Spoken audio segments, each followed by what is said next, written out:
नमस्कार, मैं हूं आप सभी के साथ अंजना और आप देख रहे हैं सत्ता शासन न्यूज। आइए बढ़ते हैं आज की बड़ी और खास खबर की ओर।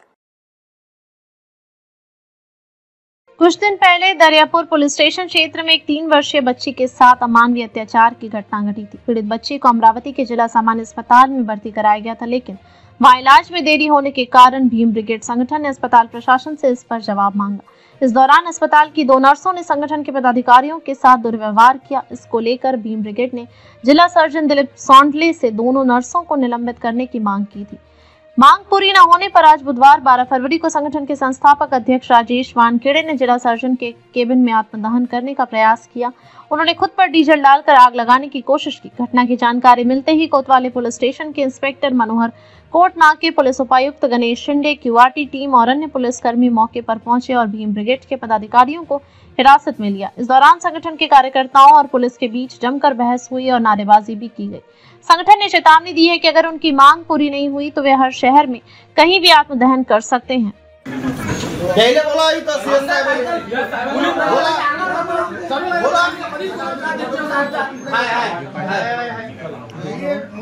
हे पाहिजे साहेब, आज मला न्याय पाहिजे. त्या दोन्ही नर्स निलंबित, नाही तर मी इथं नाही शहरात कुठे भडकल्याशिवाय राहणार नाही. बाबासाहेबांची शपथ घेऊन सांगतो आज. मला त्यांनी येईन आमची एक तर दिशाभूल केलेली आहे. तुम्हाला काय गुन्हे दाखल करायचे तर करून टाका. लेकरांसाठी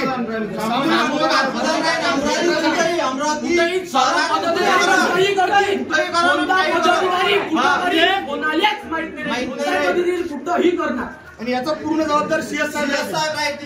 मला सांगा, लहान लेकरांवर बलात्कार होऊन राहिले आणि त्याच्यात हे एक 1.5 तास त्या पूर्वी फरशीवर बसून ठेवून राहिले. आम्ही यासाठी व्हिडिओ व्हायरल नाही केला की त्या पीडितेचा व्हिडिओ व्हायरल करता येत नाही. म्हणून आमच्या डोक्यावर बसून आले. तुमच्या व्हिडिओ दाखवा म्हणते, व्हिडिओ दाखवली, सगळे व्हिडिओ दाखवले. मग हे कुठे गेले तेव्हापासून आम्हाला सांगते. एखाद्या खासदाराचा फोन येते, तेच जर पोरगी हिंदू समाजाची असती तर ज्या खासदाराचा फोन आला 2 मिनिटात दोघीले निलंबित केलं असतं. एक बौद्ध समाजाची नर्स आहे आणि एक मुस्लिम समाजाची नर्स आहे. दोघीला 2 मिनिटात निलंबित केलं असतं. आणि ते पोरगी बौद्ध समाजाची आहे, लहान 6 वर्षाची पोरगी, म्हणून तुम्ही त्याच्यावर कारवाई थांबवली. हे कुठून आहे? आणि संघटना म्हणजे हलक्यात घेतलं का तुम्ही? दलित संघटना आहे म्हणून तुम्ही काही करसान काय? हे थोडी सण म्हणून आहे. जीव गेला तरी बेहत्तर, पण आज त्याने न्याय भेटल्याशिवाय त्या पोरीने न्याय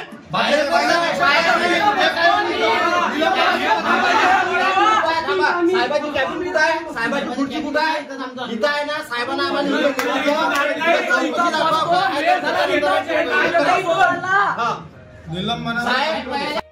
अब तक के लिए बस इतना ही। फिर मिलते हैं एक ऐसी ही बड़ी खबर के साथ। तब तक के लिए नमस्कार और देखते रहिए सत्ता शासन न्यूज।